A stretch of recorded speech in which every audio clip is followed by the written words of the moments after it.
हमारी संस्कृति, हमारी पहचान। यज्ञ, योग, आयुर्वेद सदा रहे हमारे साथ। भारत के प्राचीन ग्रंथों एवं आधुनिक विज्ञान का दिव्य संगम, यज्ञ महिमा।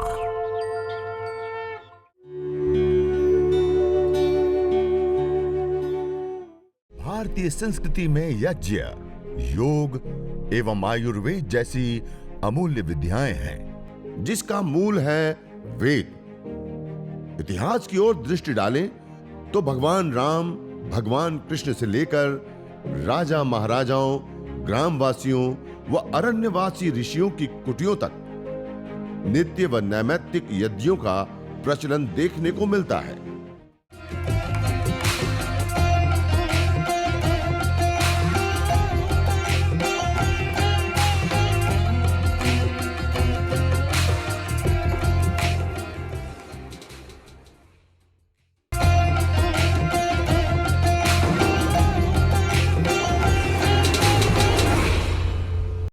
आप सभी लोग जानते हैं, ज्योतिषमती नाम से ही जाने कि हमारी मति को दीप्त करने वाला यह पदार्थ सबसे उत्तम और एक श्रेष्ठतम औषधि के रूप में इसको हमारे आयुर्वेद आदि ग्रंथों में बताया गया है।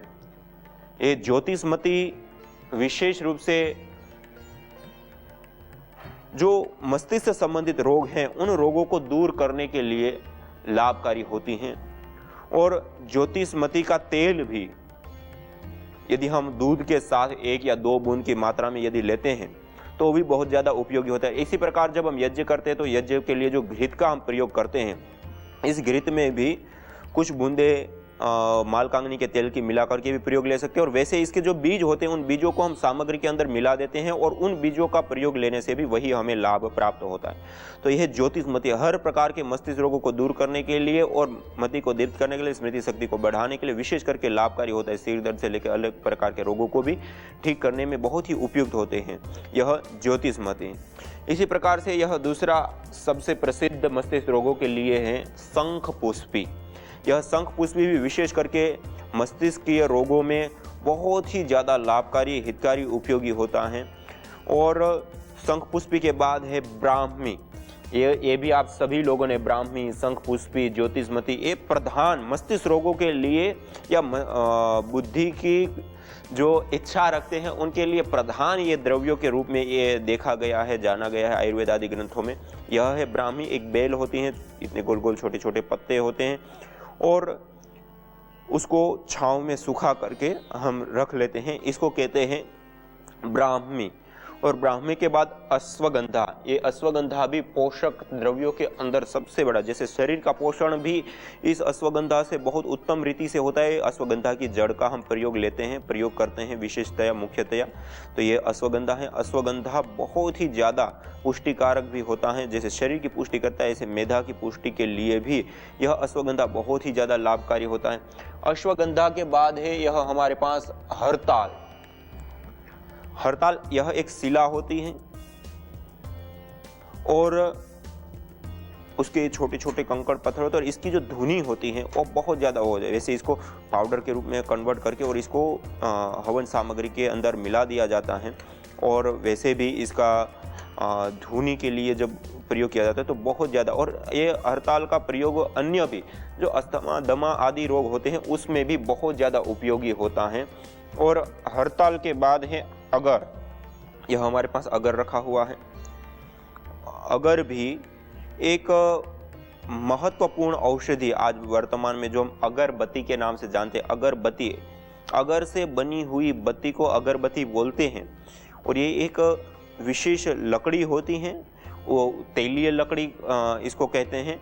और इसके अंदर कई सारे औषधीय तत्व होते हैं और इसकी जो सुगंधी है, सुरभि है, इससे निकलने वाली जो धुनी है या इसके अंदर जो एरोमेटिक्स ऑयल होते हैं वो अस्थमा, दमा से लेकर के, मिर्गी से लेकर के, अपस्मार से लेकर के अनेक प्रकार के रोगों को दूर करने के लिए, ठीक करने के लिए उपयोगी होता है। अगर के बाद हमारे पास रखा है तेज पत्ता। ये हमारे सभी के घरों में बहुत ही आसानी से, सुलभ तरीके से यह तेज पत्ता, ताम्रपत्र, तमाल पत्र, जो भी अलग अलग जगह पे अलग अलग नामों से बोलते हैं, ये पत्ते सब जगह पे उपयुक्त होते हैं। और ये ताम्रपत्र, तमाल पत्र का प्रयोग यदि हम ऐसे ही जलाते हैं तो इससे मच्छर, मक्खी आदि भी दूर हो जाते हैं। और ये एक सुगंधित द्रव्य के रूप में भी होता है और बहुत ही उपयुक्त सामग्री के रूप में इसको देखा गया है। तेज पत्ता के बाद है हमारे पास अपामार्ग। अपाम हर्षति इति अपामार्ग कहा शास्त्रों में, जिससे सभी रोगों का मर्दन हो जाए, सभी प्रकार की व्याधियों का मर्दन हो जाए, उसको बोलते हैं अपामार्ग। ये अपामार्ग औषधि का प्रयोग भी मस्तिष्क रोगों के लिए बहुत ही जबरदस्त लाभकारी के रूप में देखा गया है। और इस अपामार्ग की जड़ का जो चूर्ण होता है उसको भी यदि हम सेवन करते तो उससे भी हार्मोनल अनबैलेंस है उसको ठीक करके भी विशेष रूप से लाभ होता है। और दूसरा जो मदार होता है, आंकड़ा होता है, उसकी भी जड़ का जो चूर्ण है वो भी बहुत ही ज़्यादा हार्मोनल अनबैलेंस में काम करता है। और ये जो अपस्मार, मिर्गी आदि जो रोग होते हैं, ऐसे रोगों से शांति पाने के लिए, मुक्ति पाने के लिए, उसको ठीक करने के लिए बहुत ही ज़्यादा उपयोग है। जैसे ये सारे द्रव्य होते हैं, ऐसे ये अपामार्ग भी बहुत ही उत्तम द्रव्य के रूप में देखा गया है। ऐसे ही यह है इलायची, छोटी इलायची जिसको बोलते हैं। एक इलायचा होता है, बड़ी इलायची जिसको हम बोलते हैं, और यह है छोटी इलायची जो हम बहुत ही मुख को सुगंधित के लिए कई सारे घरों में और आयुर्वेद आदि ग्रंथों में भी मुख को सुगंधित करने के लिए भोजन के बाद इसको चबाते हैं तो मुख सुगंधीय और मुख दुर्गंधीय दूर होता है और मुख एक विशेष प्रकार की सुगंधी भी आती है, यह शीतल भी होता है। और वैसे भी हम जो पकवान आदि बनाते हैं या दूध से बने हुए विशेष करके जो पकवान होते हैं उसमें खास करके प्रयोग करते हैं। जो अलग अलग प्रकार के जो पेट विकार होते हैं उसको भी ठीक करने के लिए ये लाभकारी, हितकारी, उपयोगी होता है। और उसके साथ साथ और भी बहुत सारे प्रकार के रोगों को दूर करने में विशेष करके लाभकारी होता है। और इसके बाद हमारे पास यह दूसरा द्रव्य रखा है गुलाब के पुष्प। गुलाब की फूल की जो पंखुड़ियाँ होती हैं उसके छाँव में सुखा देते हैं और छाँव में सुखाने के बाद वो इस प्रकार से बन जाती है। इसको जब आप अंगारों के ऊपर डालेंगे तो आपको ऐसा लगेगा कि जैसे यहाँ हमारे घर में ही कहीं गुलाब के पौधे लगे हैं और बहुत अच्छे फूल खिले हो और जैसी सुगंधी आती है। ऐसी ही सुगंधी यदि आप अपने घर में कभी भी करना चाहें तो इसी गुलाब की पंखुड़ियों को थोड़ा सा अंगारों के ऊपर डालें। जैसे ही आप अंगारों के ऊपर डालेंगे तो एक जैसे ताजे खिले हुए गुलाब की सुरभि सुगंधी होती है, ऐसी ही सुगंधी आप महसूस करेंगे, ऐसी सुगंधी को आप लाभ प्राप्त करेंगे। और यह जो गुलाब की पंखुड़ियाँ हैं उससे जो एक गुलाब की विशेष सुरभि आती है। कई सारी औषधियाँ इसमें जैसे इलायची है, गुलाब, इसकी एक सुरभि विशेष होती है। वो सुरभि विशेष जब हमारे नासापुटों के माध्यम से पिट्यूटरी ग्लैंड तक वह वायु जाती है तो गुड हार्मोन्स बनाने का कार्य करती है। और वह जो गुड हार्मोन्स बनते हैं तो उससे विशेष करके मिर्गी, अपस्मार आदि ये जो कुछ ऐसे घातक रोग या हानिकारक रोग जो होते हैं वो बहुत आसानी से दूर किए जा सकते हैं या दूर होते हैं। इसको एरोमा थेरेपी, गंध चिकित्सा कहते हैं। इसी गुलाब पत्तियों के बाद ये हमारे पास रखी हुई है बाल छड़ या जिसको जटामासी बोलते हैं। ये भी एक जड़ के अंदर बालों की तरह ये इस प्रकार से होता है। इसको छाँव में सुखा करके धूप में वो करके और अच्छे से वो कर लेते हैं। इसको बाल छड़ या जटामासी बोलते हैं। ये जटामासी भी एक प्रकार का सुगंधित द्रव्य के रूप में भी देखा गया और उसके साथ साथ कई सारे प्रकार के रोगों को दूर करने के लिए भी बहुत ही ज़्यादा लाभकारी, उपयोगी होता है। इसी प्रकार अपस्मार, मिर्गी, उन्माद और मस्तिष्क से संबंधित रोगों के अंदर ये सामग्रियों के साथ साथ यह गुगुल एक पेड़ विशेष का निर्यास गोंद होता है जो आपको मैं बार बार बताता रहता हूँ। न तम यक्ष्मा अरुंधते नैनम सप्तो अश्नुते यम भेष जैसे बुलगुलो सुरभिर गंधो अश्नित। जैसे को गुगुल विशेष की सुरभि प्राप्त होती है, सुगंधी प्राप्त होती है, उसको कैसे किसी भी प्रकार का कोई रोग, दोष, ताप, संताप उसको प्रताड़ित कर सकता है, कैसे उसके जीवन में कोई रोग आ सकता है। ऐसे गुगुल के अनेकों गुण हैं और अनेक प्रकार के लाभ देने वाला त्रिदोष सामक बताया गया है। और गुगुल के बाद यह हमारे पास है सर्पगंधा। यह सर्पगंधा भी एक मस्तिष्क से संबंधित रोगों को शांत करने के लिए सबसे श्रेष्ठतम पदार्थ के रूप में विशेष रूप से देखा गया। यह सर्पगंधा, ये जटामासी, ब्राह्मी, शंखपुष्पी, ज्योतिषमती, ये कुछ ऐसे विशेष द्रव्य है जिन द्रव्यों का प्रयोग मस्तिष्क रोगों के लिए बहुत ज़्यादा खाने के रूप में भी उपयोगी आयुर्वेद ग्रंथों में विशेष रूप से माना है। तो इसको हम खा भी सकते हैं और उसके साथ साथ इसका चूर्ण करके ले भी सकते हैं और उसके साथ साथ इसका क्वाथ बना करके उसको भी पी सकते हैं। और मुख्यतया, प्रधानतया यदि हम विशेष लाभ लेना चाहते हैं तो उससे हवन करें और हवन के बाद इन विशेष जड़ी बूटियों को थोड़ा सा अंगारों के ऊपर रखें और उससे जो उठने वाली धुनी है उस धुनी को ले तो बहुत ही कम समय में बहुत ही बड़ी मात्रा में हमें विशेष करके लाभ प्राप्त होता है। इसी प्रकार कपूर, ये कपूर भी एक प्रकार का सुगंधित द्रव्य होता है, सुगंधित पदार्थ होता है। ये अभी इसी कपूर का यह ढेले होते हैं और उसको एक टिकिया का रूप दे देते हैं। तो ये हमने प्रीमियर कपूर के नाम से भी पूरे पतंजलि परिवार की और आस्था पूजा में यह सब जगह पे पूरे भारतवर्ष में उपलब्ध है, तो उसको भी आप ले सकते हैं। तो ये प्रीमियर कपूर ये भी बहुत ही ज़्यादा सुगंधित भी होता है, सुरभि देने वाला भी होता है और उसके साथ साथ रोग निवारक गुणों से भी विशेष रूप से युक्त होता है, मिर्गी आदि के लिए लाभकारी होता है। ऐसे ही यह हमारे पास रखा हुआ है श्वेत चंदन।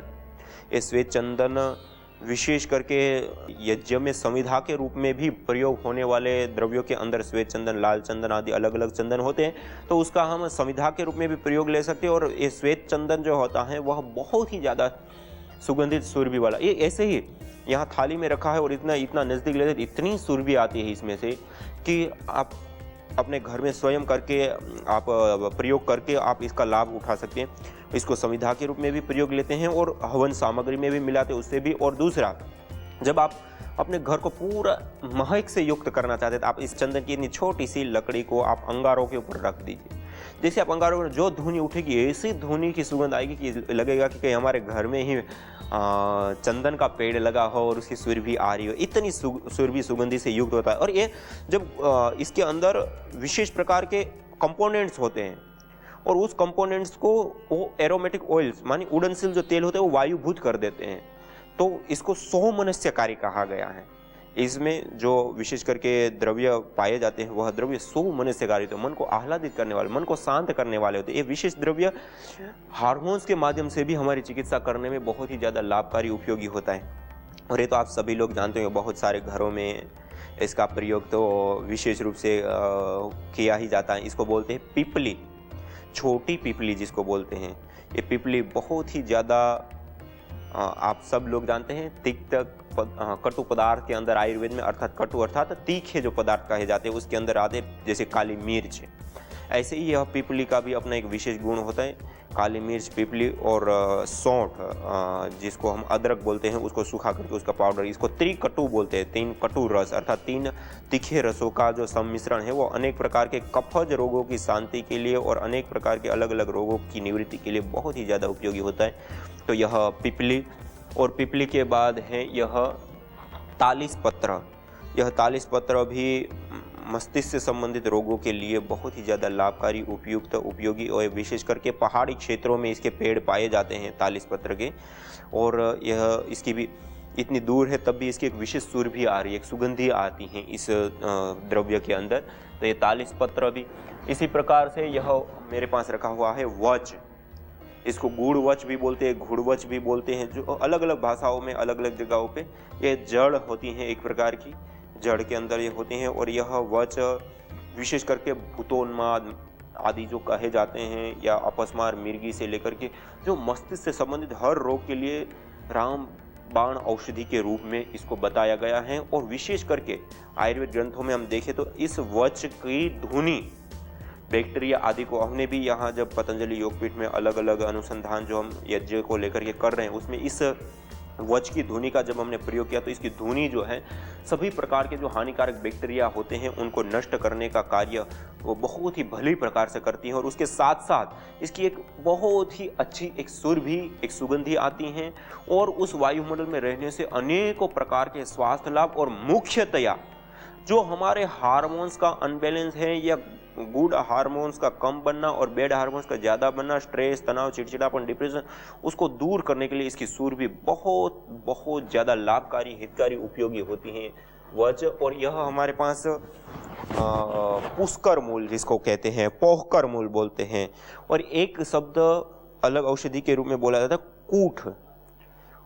यह कूठ के समान सारे, कूठ के लगभग सारे औषधीय गुण इसके अंदर पाए जाते हैं। यह जड़ होती हैं और वैसे ये थोड़ी सी बहुत भारी भी, वजनदार भी होती हैं, भारी, वजनदार, और इसके अंदर सीलन की मात्रा भी होती है। जैसे गिलोय को हम रख देते हैं तो सूखती नहीं बिल्कुल, ऐसे ही ये बिल्कुल नहीं सूख जाती, इसके अंदर थोड़ी सीलन की मात्रा हमेशा रहती है। तो ये इसको बोलते हैं पोहकर मूल, पुष्कर मूल और कूट के नाम पे भी ये चलती है, और कूट के सारे गुण इसके अंदर होते। कूट औषधि अलग है, लेकिन उसके सारे के सारे औषधीय तत्व ये होते हैं। और आयुर्वेद ग्रंथों में भी और आयुर्वेद शास्त्रों में भी कूट के अभाव में पुष्कर मूल का प्रयोग और पुष्कर मूल के अभाव में कूट का प्रयोग किया जाता है। तो ये विशेष रूप से मस्तिष्क रोगों को शांत करने के लिए एक विशेष औषधि के रूप में हमारे सामने है।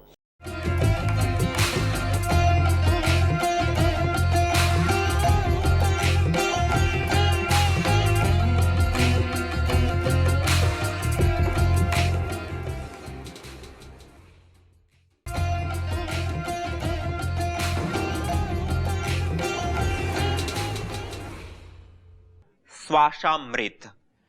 श्वासामृत जो हवन सामग्री है उसके अंदर देवदारू, जैसे ये हमारे सामने रखा हुआ है, इसको देवदारू कहते हैं। देवदार एक पेड़ विशेष की लकड़ी होती है।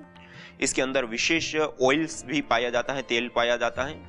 और जब हम अग्न्याधान करते हैं तो उस समय हम कपूर आदि का प्रयोग करते हैं। तो कपूर की जगह पर आप इसकी लकड़ी को एक छोटा सा टुकड़ा लेकर के और उसको भी दीपक के माध्यम से प्रदीप्त करके आप वेदी के मध्य में रख सकते हैं। ये बहुत कपूर की तरह ही बहुत तेजी से और बहुत अच्छे से जलता है, क्योंकि इसके अंदर बहुत ही बड़ी मात्रा में ऑयल पाया जाता है। और वह जो ऑयल है वो अस्थमा, दमा से लेकर के जो श्वास से संबंधित बीमारियां होती हैं उनको दूर करने के लिए विशेष करके लाभकारी होता है। तो यह देवदारू, तो आज हम कपूर की जगह पर विशेष रूप से आपको इस लकड़ी के माध्यम से दीप प्रज्वलन करके हम दिखाएंगे, बताएंगे। दूसरा है हल्दी, हरिद्रा जिसको बोलते हैं, हरिद्रा खंड जिसको बोलते हैं, हल्दी बोलते हैं। ये हल्दी है हमारे सामने जो हम खाते हैं अपने घर में, टर्मरी जिसको बोलते हैं, जिसका चूर्ण करके हम अपने घर में प्रयोग लेते हैं। और आज पूरी दुनिया ही एंटीबायोटिक के रूप में और विशेष रूप से दूध में इसको डाल करके और दूध को उबाल करके और फिर उसका सेवन करना, इस प्रकार का इसका लाभ अलग अलग रोगों के लिए अलग अलग रूपों में देखा गया है। और आयुर्वेद आदि ग्रंथों में भी जो कंद होते हैं, जमीन में होते हैं, उसमें सबसे श्रेष्ठतम पदार्थों के अंदर दूसरे नंबर पर यह हल्दी को गिना है। पहले नंबर पर अदरक और दूसरे नंबर पर यह हल्दी आती है। तो यह दूसरी हल्दी श्वासामृत हवन सामग्री के अंदर दूसरा है हल्दी, पहला है देवदारू। आप लिख सकते हैं, अपने घर में भी इन जड़ी बूटियों को लेकर के आप हवन सामग्री बना सकते हैं और हवन कर सकते हैं। अन्यथा आप तैयार यदि लेना चाहते हैं तो उसके लिए भी हमने व्यवस्था की है। तो आप ऑनलाइन भी अपने घर पे मंगा करके और इस सामग्रियों का प्रयोग कर सकते हैं। तो पहला है देवदारू, दूसरा है हल्दी, तीसरा है तेज पत्ता। यह हमारे सामने हमारे पास तेज पत्ता रखा हुआ है। यह तेज पत्ता हर किसी के घर में होता है, हर कोई दाल बनाते हैं तो उसमें इसका प्रयोग करते हैं। इसमें भी एक विशेष प्रकार का ऑयल पाया जाता है और वह जो ऑयल होता है वो विशेष करके हमारे श्वास से संबंधित ही रोग नहीं अपितु अनेक प्रकार के रोगों की शांति के लिए विशेष करके लाभप्रद और उपयोगी होता है। और यहाँ तक देखा गया है कि इस पत्ते के ऊपर थोड़ा सा नीम का ऑयल और उसके ऊपर कपूर लगा करके इस पत्तों को यदि हम जला दें तो मच्छर से जो प्रताड़ित स्थान होता है, जहाँ पे बहुत अधिक मात्रा में मच्छर होते हैं, वह भी दूर हो जाते हैं। और उसके साथ साथ जो श्वास से संबंधित जितने भी रोग हैं उनसे हमारा बचाव होता है। और यदि वो रोग हो चुके हैं तो उससे भी हमें शांति मिलती है, मुक्ति मिलती है। उसके बाद है गुग्गुल। यह हमारे पास गुग्गुल रखा हुआ है, ये मैं आपको प्रतिदिन बताता रहता हूँ। और न तम यक्ष्मा अरुंधते नैनम सपथो अश्नुते यम भेषजस्य गुलगुलो सुरभिर्गंतो अश्नुते। जिस व्यक्ति को इस गुग्गुल की धुनी मिलती है, जिस व्यक्ति को इस गुग्गुल का जलने के बाद जो ऊर्जाएं उत्पन्न होती है वो प्राप्त होती हैं, उसको यक्ष्मा, राज यक्ष्मा अर्थात जो सूक्ष्म रोग कहे गए, गंभीर रोग कहे गए हैं, वह रोग भी कैसे उनको हो सकते हैं, किसी भी रोग से वो कैसे प्रताड़ित हो सकते हैं, किसी भी रोग से उनको कैसे पीड़ा प्राप्त हो सकती है, इस प्रकार से बताएगा। और इसी प्रकार प्राकृतिक 5 तत्वों के संतुलन के लिए भी इस गुग्गुल का प्रयोग घृत गुलगुलो होमे च, घृत और गुग्गुल के होम से सर्वोत्पातादि मर्दनम का, सभी प्रकार के उत्पाद शांत हो जाते हैं। गुग्गुल के बाद यह हमारे पास है राल। गुग्गुल के बाद ये है लाख।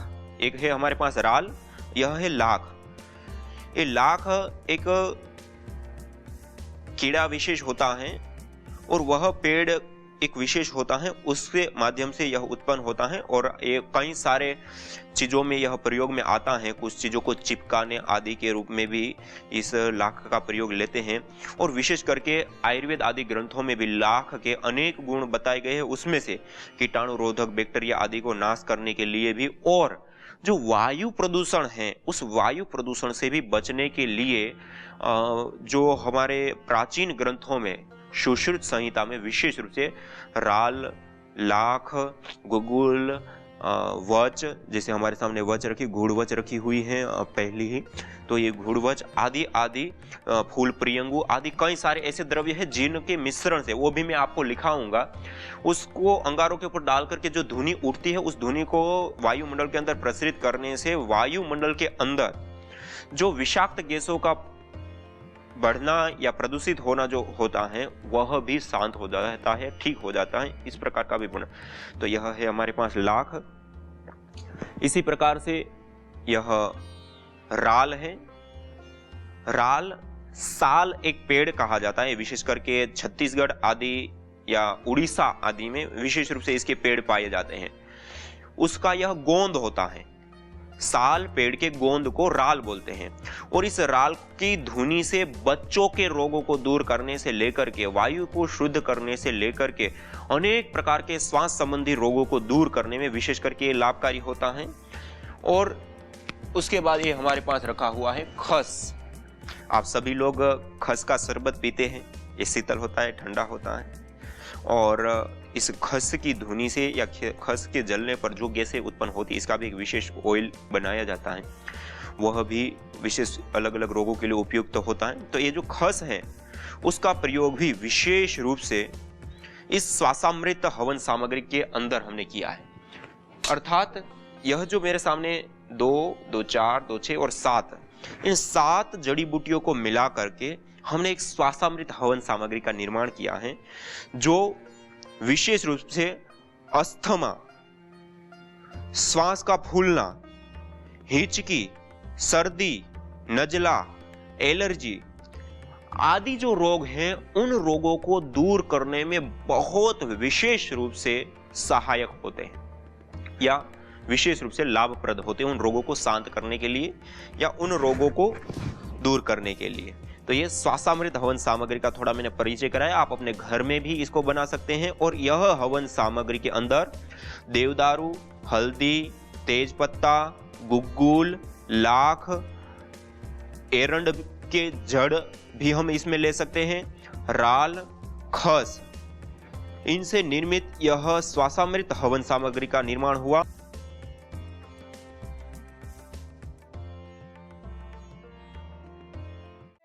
यज्ञ भारतीय संस्कृति की मुकुट मणि है, प्रतीक है, मूल है। मानव जीवन के हर पहलू के साथ यज्ञ जुड़ा हुआ है, चाहे वह संस्कार हो, चाहे पूजा पाठ या फिर पर्व से लेकर हर शुभ अशुभ अवसरों में भी यज्ञ करने की सार्वभौमिक, वैज्ञानिक एवं पंथ निरपेक्ष पावनी परंपरा रही है।